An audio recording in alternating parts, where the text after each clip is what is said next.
WorkJoy Jam podcast. I'm your host, Beth Stallwood, founder of Create WorkJoy. In this episode, I am joined by the wonderful Rachel Vecht. And Rachel has an incredible background in education as a teacher and now runs her business Educating Matters, where she does the most incredible work helping parents to help their children with education, with life, with things that they find difficult. And I think over the last year and a half, with things like the pandemic, this question of parenting and working and people having to do all these things at the same time in a really different way to how they've managed these things before, it's such an important subject. And also, I want to say, I am not a parent person unless you count me being a fur baby mummy, which I am for my dog. And although you may be thinking, oh, if I'm not a parent, is this one for me?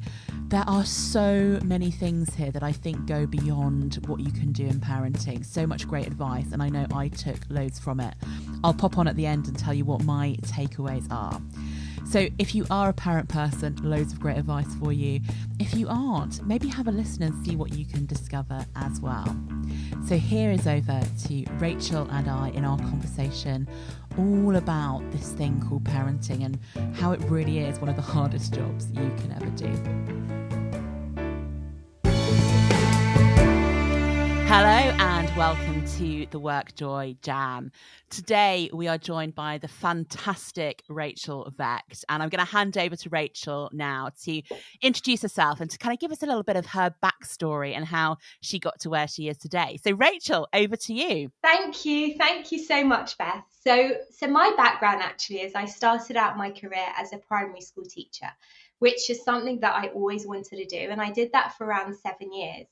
And I realised when I was teaching that parents were perhaps not being used enough of as a resource. And I felt that parents are a child's most important teacher. So I found myself giving quite a lot of guidance and support to the parents of the students in my class.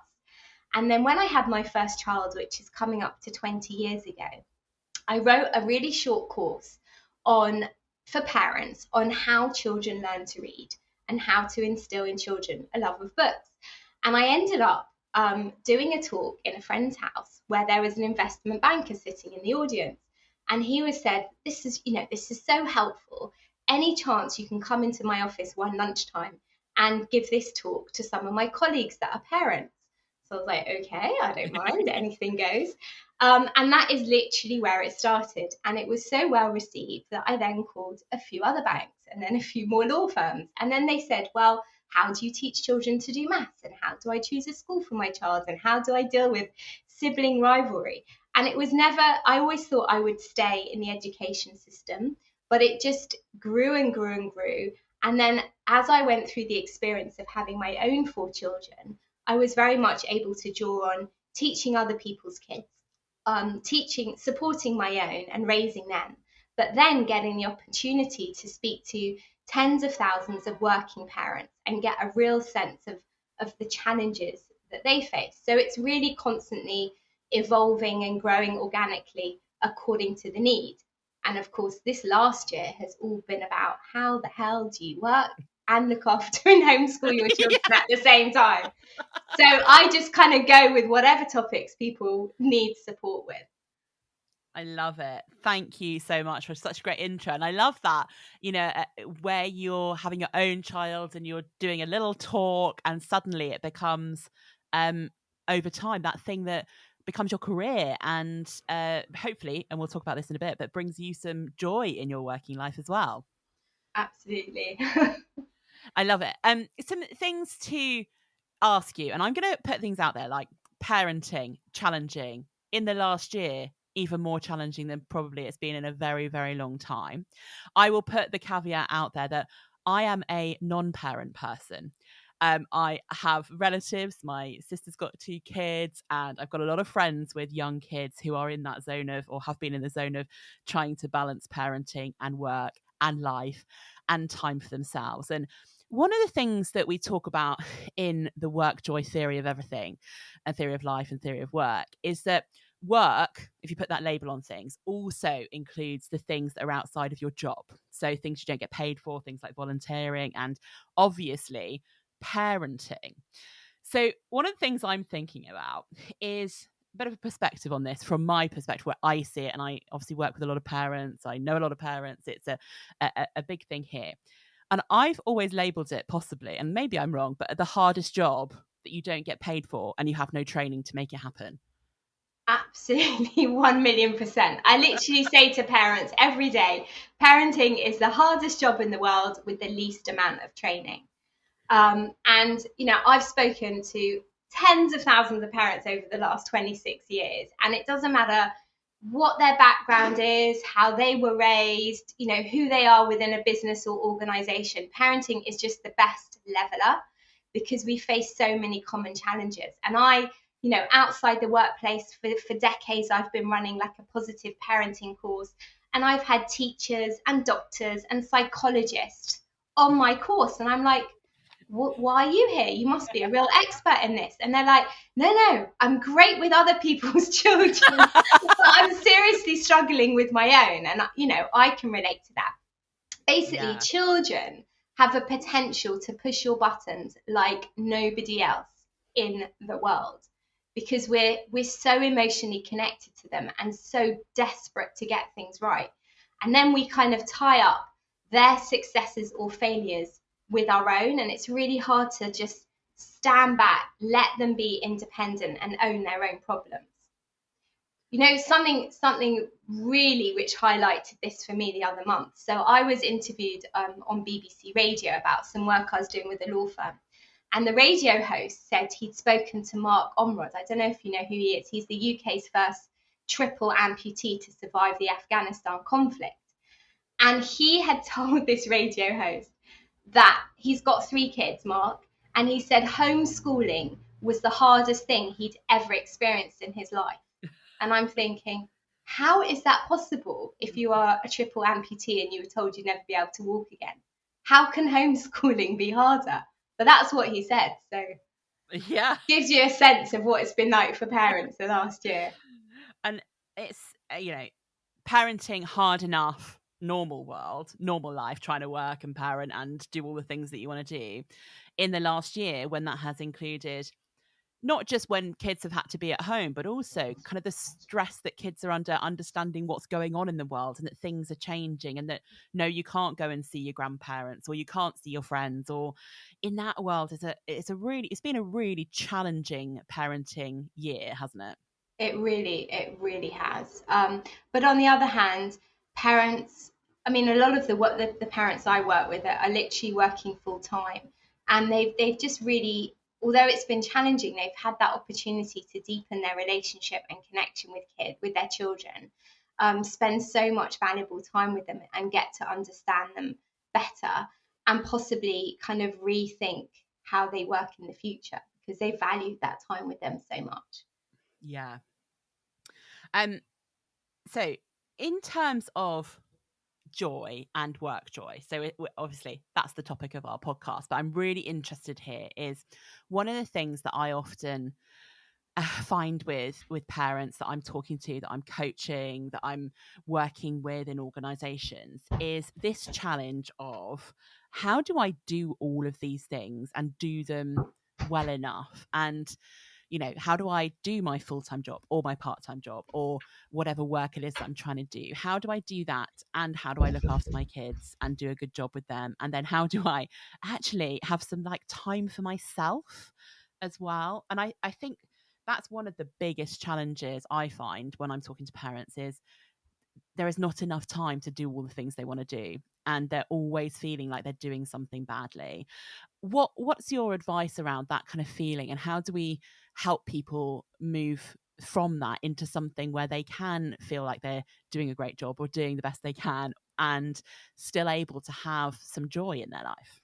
Yeah, what you've just described echoes what I hear almost repeatedly every day, and I sometimes feel myself. So we want to have that time. There's 3 main areas. There's your work, there's your family, and yourself. And especially parents tend to sacrifice, I call it sacrifice yourself on the altar of parenthood. Anyone with caring responsibilities, you put yourself last. And I always say to parents, self-care is not selfish.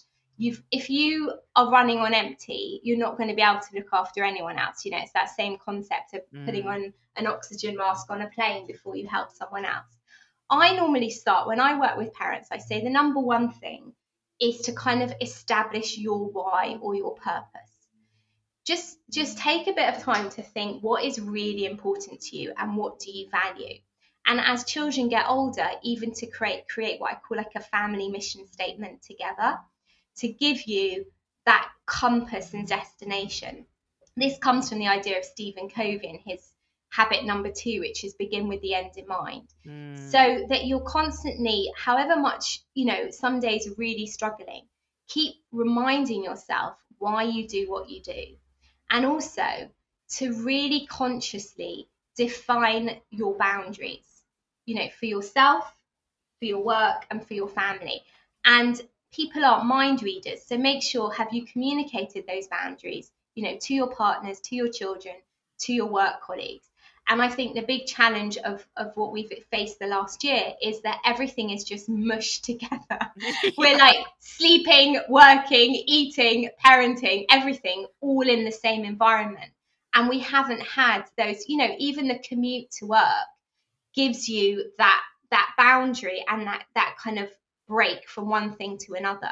So you've got to be, when you're with your kids, be with your kids. Put your phone down, and it can be for 10 minutes of really focusing and pouring your love and affection on them. I call it special time. It's like literally vitamins for their soul. It doesn't need to be half a day or a day. Just capturing those moments and then say, no, I've got 20 minutes now. I'm going to work on this project. I'm not going to check my emails. I think that's the problem, that our time feels splintered because we let everything kind of merge together. So I think it's about creating a system that really works for you, and trying to make some of those really boring routine things somehow happen on autopilot. Like, especially being a parent, even if you're not naturally organized, it forces you to be a little bit more structured. And the other thing I would say, and I need to follow this advice, is to learn how to delegate. I always say to parents, ask yourself this question, whether your child is 2 or 20, what are you doing for them that they could be learning to do for themselves? It's like humans are the only creatures that devote their energy to making their offspring happy. The rest of the animal kingdom, it's all about fostering competence to survive in the world. So getting your kids involved and being independent and taking responsibility, it's not like, it's chores, but this helps to boost, their confidence and self-esteem, so they genuinely feel they're contributing to the home. It's really interesting. There's a few things I want to go back and pick up on because I'm like, that's so interesting. And there are also so many parallels with working life as well when you think about these things. I'm loving this idea of like a family mission statement. Like, what is it we're actually trying to do here? What is our family, I kind of like motto or mantra or something that we always come back to? I think that's a really interesting idea. And if you think about organizations as a structure like a family, I mean, obviously they're much bigger and different ways of thinking, but so many organizations now are really focusing on purpose. They're really focusing on values. They're really focusing on what's the behavior. It seems like translating that and actually spending the time thinking about that for your family could be a really great thing to do. Absolutely. Like, schools do it, organizations, charities. And I'm like, this is kind of your own and there's no right or wrong, but it's having that conversation with your partner and with your children when they're old enough. And they're, for some it could be, I don't know, like charitable work or work ethic or just respect and empathy for others. But it's just actually tangibly kind of articulating what it is, and is the way I'm living my life aligned with those values and those people that I really respect and admire. A really good check-in as well. Like, if something's not feeling right, is it because we're doing something that doesn't fit in with that? Is it because we've gone, too far in one direction or another and we haven't come back to what we're trying to actually do? Exactly. exactly. I love that. So interesting. And then the other one on boundaries, and wow, boundaries, such a big topic to talk about. We could probably do about 4 hours, couldn't we? Diving into boundaries. But I'm loving this idea. And this is one of the things about WorkJoy as well, is that when people hear that, they assume that we're trying to make everyone happy 100% of the time. And that is not at all what life is like. It is about, what is that 10 minutes of joy that you could just give yourself right now? What could you do in such a small way that gives you that little boost, that gives you some joy? And I'm loving this idea that actually children don't need 100% of your attention, but when you're giving them attention, give it to them in that small space of time. Yeah. Last year, I read this New York Times bestseller. It's called, I think it's called A Time to Parent. And what that was saying is you can split parenting into, like, they were saying, like, there's 4 elements to parenting: provide, arrange, relate, which is all about relationships, and teach. And there's a distinction between what you do as a parent that's visible to your child and what is invisible. And when you start to analyze how you spend your time as a parent, you maybe realize that quite a lot of it is, you know that being a parent takes up a lot of your time. But if that time isn't visible to your children, working is part of it, because you're working to be able to feed them and clothe them and look after them. Yeah. But that occurs in the adult world, not in your child's world. So they don't see it in that way. So thinking about how your child perceives what you do and the time you spend together. I also think, and again, from a non-parent, so it's a very different experience when I'm with my friends' kids or when I'm with my nephews, etc., is that if you give kids 10 minutes of like real attention, after 10 minutes they get a bit bored of you anyway and want to go and do something else. Yeah. And what it's about is, because there's a lot of kind of helicoptering that goes on, especially with little kids. Like, even if you're playing, with a Lego, oh no, put the brick like this, do that. It's really giving them that sense of control and autonomy. And it's just about your presence. It's kind of like the power of showing up. That's all you need to do, is just give them your attention and step into their world. So whether that is like, oh God, you can't imagine the things I've had to do with my kids, but dress up as a ballerina in a ballet class, or listen to my son for the 5 millionth time while he plays something on his DJ decks, which I hate the music. But it's just, or seeing what my other child's like doing on Instagram, or my worst, is TikTok, having to do a TikTok dance. But it's just like, there's no agenda from the side of the parent. It's just to kind of give them that attention. And what I find afterwards is they feel so much more connected and so much more cooperative. Like, a lot of children's lives is being told what they've done wrong and being given instructions by adults. And that isn't really a relationship. But it's those people, working parents think, oh, I've got, what I always say is, the parents that are at home and are not working, it's not as if they're spending all day long doing arts and crafts and like taking their kids out all the time and doing amazing activities. It's just consciously making the most of those pockets of time, whether it's work, whether it's your kids, or whether it's with yourself. A parent the other day told me she ran a bath for her 5-year-old and he absolutely refused to get in it. And she thought, do you know what? I haven't got the patience for this. I'm going to get myself a glass of wine and I'm going to sit in that bath at 5 o'clock in the afternoon. And that's an example of self-care. And she's like, that 10 minutes felt like, an afternoon at a spa. I just so needed it. And it's being realistic about how you use your time. And I read somewhere else, it said, our perception of time is our reality. So it's not even about how you spend it, it's how you perceive it. And it's like, being busy has become this status symbol, but actually we need to just step back sometimes and just press the pause button. And isn't it lovely when you do step into a child's world without any kind of agenda, without trying to get them to do something? Their imaginations and the stories that they come up with are incredible, aren't they? Absolutely, yeah, totally. You get to really understand a bit more about where they're coming from. Yeah, and also as adults, our best ideas do not come when you're sitting at a desk. Like, you need that downtime. You need to be going for a walk, or you can't like force yourself to come up with this with problem solving and creativity when you're sitting down. Like the other thing is with adults is I don't know why I'm saying this because I don't do this, but we don't spend enough time just like playing, like that lightness of being where we haven't got any agenda for ourselves. And I don't even really include exercise in that because we know we need to do that like for our physical health, and it's always an agenda behind it. But just like being able to kind of play and improvise and be creative.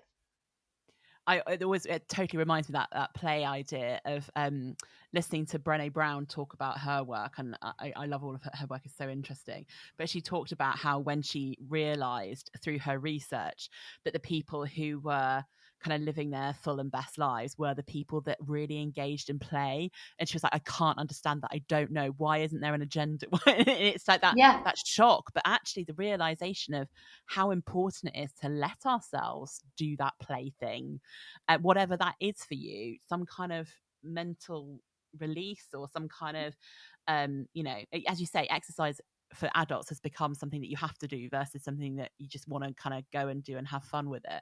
So such a great thing, and that's where kids can really teach adults, isn't it? And apparently women are particularly bad at engaging in play. Like, I don't know, it's like, let's go to a trampoline park. Like, which women would go and do that without children? I'm not saying that, but it's just thinking, when do you have that time just to be without a plan?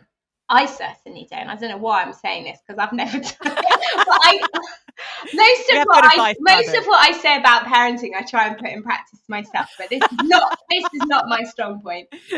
This might be one to be working on. Hang on, we're all imperfect, though, aren't we? And that's again something I want to talk to you about is that this feeling that I get from a lot of parents that they're trying to be perfect, and then they're trying to be perfect at work and trying to do everything so that they create perfect children.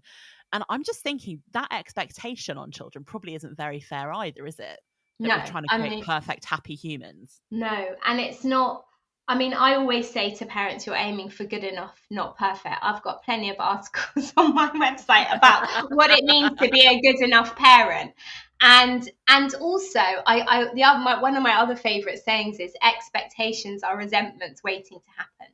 There's no point. I love that. There's no point setting unrealistic expectations either for yourself or your children, because you're setting yourself up to fail. It's much better to teach your kids like small, tiny, manageable steps, and having an objective we're working towards, and we're not there yet. Like, the word yet is such a powerful word. If a child says to me, I can't do this maths, I don't understand division, you can't, maybe it feels like you can't do it yet. That doesn't mean you're never going to be able to do it. So it's absolutely dropping any idea of perfection.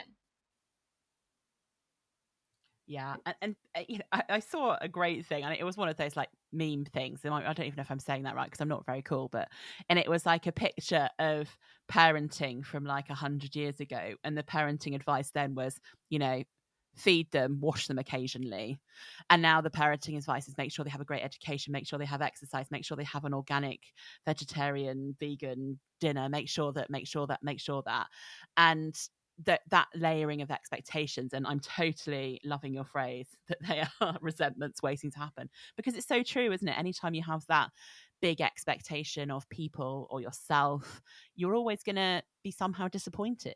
I mean, the thing that when I started Educating Matters 20 years ago, I was trying to unlock for parents how best to educate their kids, how they learn to read and maths. And then I realized, no, this is not the priority. It's working on relationship, communication, connection. Everything boils down to that. And like I said, attitude, motivation, and mindset, the rest will fall into place. And so I say to parents, that needs to be your priority. Working out how you can deepen that connection and relationship, and really enable, all children really want from their parents is to feel heard and understood. And that's all we want from anyone, whether that's, our own parents, our partners, our work colleagues. We just want that space to kind of be who we want to be and sit with our own feelings and not feel like we need to be, someone else. And that's, I think, if you focus on that and you're just thinking, my main job as a parent is to raise an adult with all the qualities and characteristics that they will need to succeed in life. And there are so many days, parents who are like a PA and a chef and a banker and an entertainment director and a cleaner but actually we get so stuck in it, we're losing sense of this bigger picture, which is to prepare your child to kind of go out into the world and be independent themselves. And on that theme, one of the things I was really listening to you say and really thinking, isn't that a really good idea, is what can kids do for themselves? Because that, whatever age they are, really does build resilience. And I was looking at a friend's Instagram yesterday, and every Thursday their little girl, I think she must be about 4, decides what they're going to cook, gets the ingredients and cooks dinner from a children's cookbook. Amazing. Obviously supervised by the parents. It's not like they're playing with gas without any kind of supervision, but from such a young, and I was like, wow, that's amazing. And it's something you see so rarely. I see so many parents go, oh, what are we going to feed the children today, especially where we've been in lockdown and it's like every single meal and snack and you feel like you are that kind of constant chef. But thinking about that, like from such a young age, building the ability to cook, a life skill and something that they can really own. And I've never thought about making a 4-year-old or considering a 4-year-old to be able to do that, but doing it successfully once a week. Yeah, I mean, if you start thinking about it, there are so many areas, irrespective of their age, that kids can start to contribute. And when everyone was like, oh, I can't deal with this homeschooling, I was like, forget about homeschooling. That's not what you're doing anyway. Your kids are at the school of life and they are learning so much about what's involved in running a home and contributing and cooking and putting on a washing machine and doing an online shopping order and all the values that you're emphasizing whilst you're with them and getting that broader sense that we're part of a big community. And so they've learned so much this past year, which isn't on the school curriculum or an exam syllabus, but it's probably more valuable than a lot of the stuff they learn in school, which is quite controversial because I used to train teachers and be one myself, but that's what I now think. Honestly, a lot of what they're doing is Victorian rote learning. And I mean, that's a topic for another day. That really needs to be reconsidered. We had Kath Bishop on the first season of the podcast, and we could have gone down that education route as well about how are we teaching people to be people of the future and to be able to make it happen, because the education system isn't really working for that. But again, probably not time on this one, but maybe we'll do a conversation later on about how could we change some of that thinking, because you're right, some of the stuff that firstly, some of the stuff that I have seen primary school children have to do, I could not do. And I would consider myself a fairly okay educated person, there is no way I could do it. And thinking about what use is that going to be in the future for them, in the future world, in the world of work in 20 years' time. Yeah, for jobs that haven't even been invented yet. Exactly. So actually there's something here, isn't there, about teaching kids to be adults, teaching them how to do things like money and how to do things like cooking and how to do things like having a great conversation, all of which are skills that they can take through life, versus I mean, I don't even know what some of those things were called, but some of the English or maths lessons that just completely blew my mind. And I was like, but kids right now, like my watch can be more of a calculator than my brain can ever be. Do they really need all of that Exactly. And also because, I mean, the school day is so structured. Whilst they've been at home, of course, it's been difficult, but they've learned so many light work skills. So time management. So often they're set the work and it's up to them to get it done in the day. It's not like maths is from 11:05 to 11:40 and then the bell's going and you're going to walk into the playground. So they've learned about managing their time. They've learned about organizing themselves. They've learned about how to deal with kind of procrastination and if you don't feel focused. And that's exactly what we do in our jobs as adults. For sure. And I'm also thinking about how many of the bits of advice you've given about parenting we could directly take and make it advice about managing and leading people. Well, that is what comes out every single session I do. So the other day I did a talk on on like how to help children manage and articulate their emotions. And someone wrote, a line manager wrote, now I understand the best way to listen to, you know, that person when they're really seriously kind of frustrated or overwhelmed. And now I realize why those conversations are not going so well. So much of it translates to all relationships and basically how to communicate with anyone. And sometimes when I speak in the corporate world, they can almost hear it more easily when you're talking about it through a child. It feels like less like you're kind of criticizing them, and then they make that link themselves. Yeah. I mean, I just think that literally everything you said so far translates completely into, are we giving people the tools that when we're training people, are we giving the tools they need to be able to do their job well, or are we training them how to do it by rote? Are we, you know, can we have that conversation that says, I noticed, Rachel, that you didn't, you know, look so good in our meeting this morning. Is everything okay? Can you, you know, is there something going on?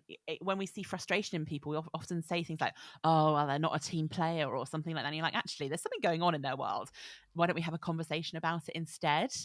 There's just so many, great translations there. Here's a question for you, because you said it there, is that, you know, how do you help children with their emotions? And I know we don't have time because there's probably like 4 hours worth of content to talk about here, but I know that's one thing that my friends and my family with their kids, they find really hard when kids are really emotional and they can't get them to tell them what's going wrong. I'd love to know if you've got any kind of quick top tips on how to do that. Oh, you've just picked up on my favorite topic of conversation. So I've been saying forever that emotional intelligence counts way more than IQ to succeed in life. And parents, stop worrying about your child like getting 12 A stars and focus more on whether they know how to actually manage and articulate their emotions, because that's going to affect everything that they do later in life. So I don't know if you've ever heard of Professor John Gottman, the founder of the Gottman Institute, but he kind of created this phrase of being an emotion coach for a child. And his book's Raising an Emotionally Intelligent Child. But essentially, it's all about when a person is experiencing an emotion, they're going to be behaving probably in a way that you don't, if it's a child that you don't like, because maybe they're ignoring you or being rude or throwing things across the room or not following instructions. And what we do is we just react to that behavior.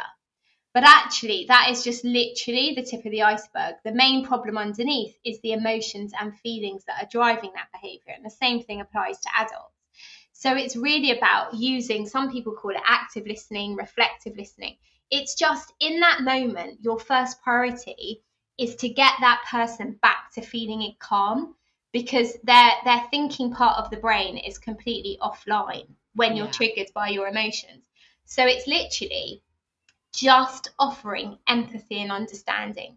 Even if you don't agree with them and you don't agree with how they're behaving, it's not asking questions and dismissing and making suggestions and giving advice. It's literally just saying, I get it, I understand, I can see that you're really frustrated, or I realize that it's so hard to go back to school and get up at 6:30 in the morning when for 3 months you've been able to get out of bed at 8:30. It's not saying stay in bed for another 2 hours, but you're just saying, I understand, I'm listening and I get it. That is literally the number one thing that you can do. And especially with young kids, to give them the vocabulary to describe those emotions. You know, we say to 4-year-olds, use your words. Well, they know what a tractor is or a cup, but how are they meant to know what it means to be frustrated or embarrassed? You know, you can't see an emotion. So we've got to start to share that vocabulary with them and help them to understand that everyone can feel however they want to feel. The behavior might not all be acceptable, but that's secondary. Yeah, because actually it's a bit like, isn't it, about like treating the symptom rather than the cause. If you're treating the behavior versus what's causing the behavior, you're going to just get yourself into a pattern of always doing that. Whereas if you can, and as you said, in that situation when your emotions take over your behavior, having a very logical conversation isn't going to work, because that bit of your brain doesn't work. No, your amygdala, the fight, flight, freeze, is firing off on all cylinders. and that logical thinking part of the brain is like has gone to sleep. Until you calm down, you can't even access it. So you're wasting your breath trying to give advice or use logic or reasoning. And for anyone who's ever been told to calm down when they're in a situation, Oh, saying calm down isn't going to work either. It's going to send like even more red mist. there's this doctor in the US, Dr. Dan Siegel, and he has this phrase, it's name it to tame it. Literally, just name the emotion in that moment. Have you ever seen that movie, Inside Out, that kids movie? Yeah, I love it. But it's literally, you can see how parents are pouring petrol on the fire.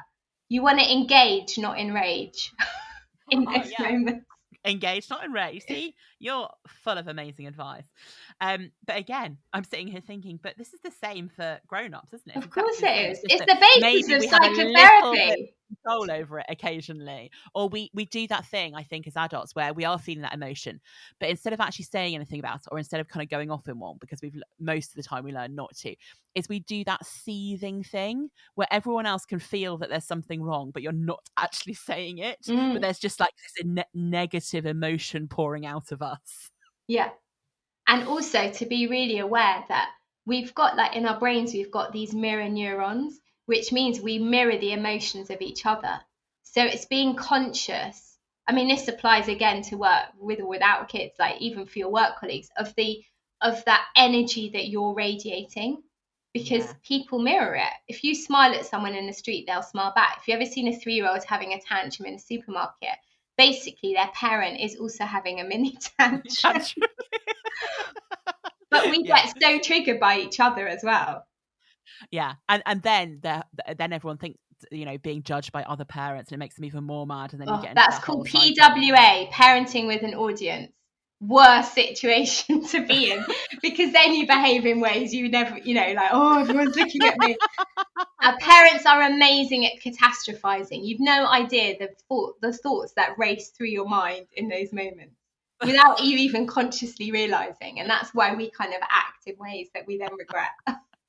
I'll do you a confession now. One of my earliest memories is, I think it was on a Christmas Eve. I can't remember exactly when it was because I was quite young. And we'd gone to like some church service, and my dad had come with us. My dad didn't like going to church, so he was like, oh, I'll come to church with you. And I remember being marched out of church by my dad and walked home very, very sternly because I got bored and cartwheeled down the middle of the church aisle. And you know, you think that parenting with an audience. Now I think about it, I was like, oh God, he must have felt so awful. At the time I was like, I was bored, therefore I cartwheeled. What's wrong with that? But kids don't have that same like logic, or the same, they haven't learned to change their behavior by the judgment of others yet. Yeah, exactly. So yeah, love that. And catastrophizing, parenting with an audience. Which happens, well, I suppose not recently in terms of lockdown, etc. But it definitely happens quite a lot, doesn't it? And then, you know, that judgment and where we're especially grandparents, like, oh, you know, you feel this pressure that maybe you can't parent in the way that you want to because they just think you're giving in. The authoritarian side of parenting is not as popular as it was. Yeah, no, it's not the same, is it? It's a different world now. And you know, those mirror neurons is something we talk about in WorkJoy, is around the fact that if you get some joy in your world, it is catching. People will catch that WorkJoy. They'll go, someone's got a smile on their face over there because they've done something joyful. What's that all about? And it happens subconsciously, but do you want that to be catching? Do you want the bad stuff to be catching, or the good stuff? And both of them will. So how do you make that happen? This is like all amazing, brilliant stuff, and there's so many parallels to the world of work and the world of parenting, you know, things like boundaries being really important. I'm so definitely on board with that. Can we go back to boundaries for a minute before kind of we head into some quick fire questions? Is how can people who find that hard take a little step towards being clear on what their boundaries are about themselves, their family, their working life? What are some of your ways of making that work? I think you've really got to personalize this. So you can't just inherit a system that someone else has. It's about starting with defining what is important.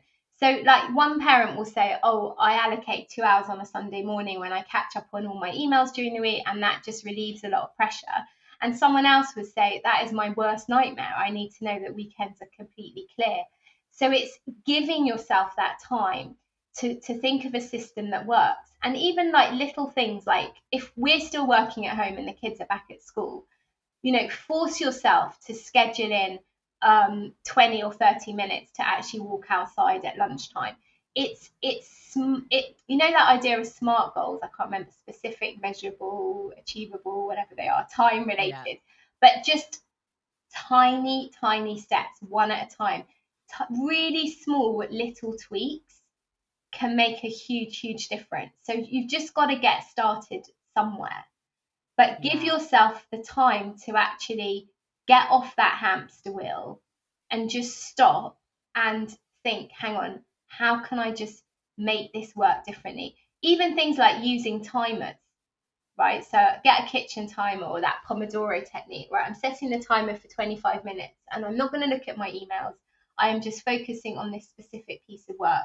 When that timer goes off, I'm then going to spend, 15 minutes with my child, or know that when they walk in from school, because you might not be able to do that for that much longer, I am going to go and greet them at the door, and I'm just going to have, 15 minutes of snuggle time and just to catch up. But you just got to consciously think about what works for you, and really small, manageable, achievable, realistic targets. And that's such great advice. And it's so often we think, don't we, that we need to change everything because something's not working out, or we don't feel in control of what's going on, or we're not making the time in the right places at the moment. Is we think we have to change everything, but actually just changing one small thing, doing one small thing a day, and then adding on another small thing when you've got that as a habit can really make that work. Yeah, and it is kind of creating those habits that you suddenly get into that flow and routine, so that you don't even have to think about it so much. The thing that people really struggle with, especially parents, is called like this mental load. All the stuff we are carrying around in our heads, thinking about what we need to do. I mean, I feel it, for God's sake, with 4 kids and running my own business. But I'm like, how can I just get some of that stuff out of my head and make it happen almost like on autopilot? And that relieves some of that pressure. And the other thing is, how do I make some things feel less urgent? So how do I make more time for the things that are really important, like exercise or one-to-one time with your child, or picking up the phone to a friend, but they're not urgent? Because it's the things that feel really urgent that just suck our time and energy, because they have to be dealt with like now or by this evening. And that's what creates like a pressure cooker of stress. So how can you be a bit more proactive and not make everything urgent? I mean, you can't always do that, because sometimes things pop up that you hadn't expected, especially with kids. Yeah, and like this is all trying to do it within real life. And again, your thing about let's not aim for perfection here is there's going to be days when you can't do all this stuff. There's going to be something that happens at work that's going to take your attention and you're not going to be able to do it. Or there's going to be something that happens in your family, which means you can't do the urgent thing at work, because that's the real life of where we're at. But just those little small things. And you're right, that a lot of what I see going on is that mental load becomes so big, but that it's never been shared or vocalized or said, hang on a minute, how do we actually deal with all of these different things? Who could I delegate it to? Could the kids do that themselves? And the same at work. Like, how can I share? Like, your colleagues they're not mind readers. If you haven't even worked it out for yourself, let alone communicated it to someone else, how's anyone going to even know? Like, someone else might come up with such a great solution that just takes that pressure away, and you didn't even know it was there, because you've got to first consciously articulate what it is and then talk about it with someone else, whether it's work related or something in your family. Yeah, and even if it is both of those, so it might be actually saying to your team, actually, Sunday's a real precious time for me. So if you're emailing me on a Sunday, I'm not going to respond until a Monday, just so you know. Yeah, it's just letting people know. But if you haven't worked it out for yourself, it's very hard to communicate. And that idea, problem shared, problem halved, is usually actually problem shared is someone else has a better solution than you've been able to come up with yourself, and you can find some ways of doing it. And also it just builds other people being able to empathize with your situation and know what's going on for you. Yeah, exactly. I love the saying, what is shareable becomes bearable. But just talking about it will often helps you to get that clarity. That's the other benefit of like using this kind of emotion coaching or reflective listening, because as you talk through something and begin to calm down, you see how to solve the problem very often yourself.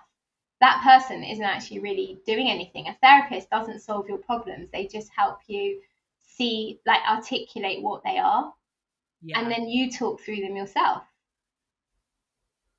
Love it. Right, I'm going to move us on to some quick fire questions for you, Rachel, if you're happy to do this. I mean, we could talk for probably another 3 whole days about parenting and all of your amazing ideas, but I'm loving the little things that you've got here, like shareable becomes bearable. So true in everything that we do in life, right? There's something that's going on in our head. We tend to catastrophize it. We tend to make it bigger than it is. We don't find all the solutions. I love it. So quick fire questions over to you is, for you personally, and obviously bringing up 4 children, running your own business, you haven't got it. It's not like you're sat around going, I've got it all perfect here. But in your life, what is guaranteed for you to bring you a little bit of work joy? I think it is knowing, especially through all these talks and support I'm giving, that every day somehow I'm trying to help a family improve their relationship with their children and family life, and just, being authentic and trying to make that small difference, that tiny tweak, that suggestion of an idea in someone's mind that can actually really, really contribute to a change at home. That is so lovely. And so one of the things I do know for sure is, because I have spoken to some people who have been to your talks, is sometimes it's not even just a small difference you make. It's like a total game changer by getting people to think about doing things differently. So fantastic. Love it. What book are you currently reading? Well, I am reading a book that I've already read, but I decided to read it again because it was mentioned the other day in the Times. It is called How to Raise Successful People. And it is she's called like the godmother of Silicon Valley. She has literally seen it all. Her name is Esther Wojcicki. I should have worked out this bit. Wojcicki, I think is how you pronounce it. But basically, it's like, stop hovering and helicopter parenting and focus on what you really need to do to create capable, successful people. And she says, I think the anagram is trick: trust, respect, independence, collaboration, and kindness. Love that. What great 5 things. If we had a whole nation of kids who are growing up to learn those 5 things, would be incredible, wouldn't it? It would. It really would. Love that. What is in your life the most useful, the most helpful bit of advice that somebody's given you that you always find yourself coming back to? I think just never worry about what other people think and always do what feels right for you. And parenting has become a bit of a competitive sport. I keep saying to parents, just, you are the expert on your child, focus on what you're doing and just don't worry about what anyone else is up to. Love that. And in life as well, like, worrying about what other people think often leads you down a road you don't want to go down anyway. It's like, just, really connect with yourself. Just drains you of energy. It's a waste of headspace. Totally. Love it. So what is one really practical bit of advice for our listeners that is something that they could go and do today, really simple, to help them get more joy in their working lives, especially if they are working parent people? I think to get more joy, not in your work, just in your working life, but just generally relationships with anyone, it goes back to all those things I was saying about trying to ensure that the really important people around you feel heard and understood, and really try and learn to listen to anyone in any situation. Just empathize, put yourself in other people's shoes. Even if you don't agree with them, just try and have those kind of glasses on where your job is, well, your ears need to be open, but just to listen and understand. And that can help with so much kind of resolving conflict and difference. And I'm massively into diversity and inclusion. It's just being open-minded and listening. Love that. And I have a little phrase, is that if you are truly going to listen and you're going to step into someone else's shoes and understand things from their perspective, the first thing you have to do is take your own shoes off. Because stepping into someone else's shoes with your own shoes on, you're just judging it from your perspective. If you take your own shoes off and you're genuinely in there to understand where they're coming from and not to just find a way of disagreeing or putting your thing in there, is to really get under the skin of somebody else's perspective and their world. Such a great bit of advice.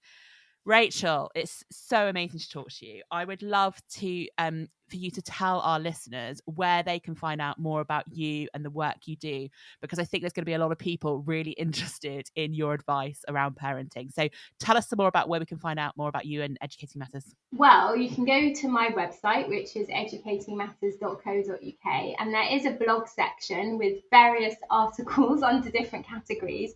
So there's lots on there about emotion coaching and growth mindset and work-life integration and everything else.